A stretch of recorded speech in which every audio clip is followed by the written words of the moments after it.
Hi guys, for today's video, I'm going to show you how I make this suddenly pasta salad.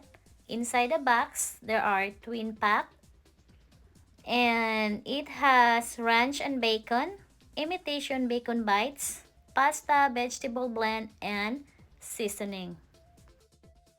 The direction of these are very easy to follow. We just need to boil the water, add 1 pouch of pasta, gently boil uncovered 12 minutes and stirring occasionally.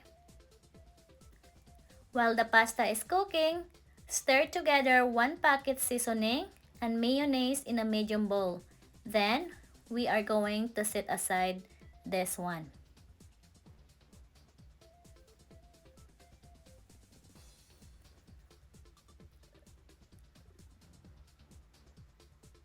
When the pasta is cooked, drain, rinse with cold water, drain well, stir the pasta into seasoning mix, and serve immediately or refrigerate it.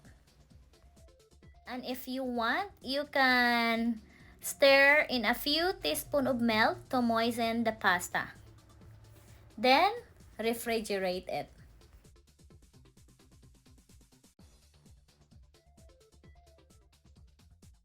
So this is it for today guys. If you have any comment or suggestion, comment it down below and I will try to get back to you. Thank you!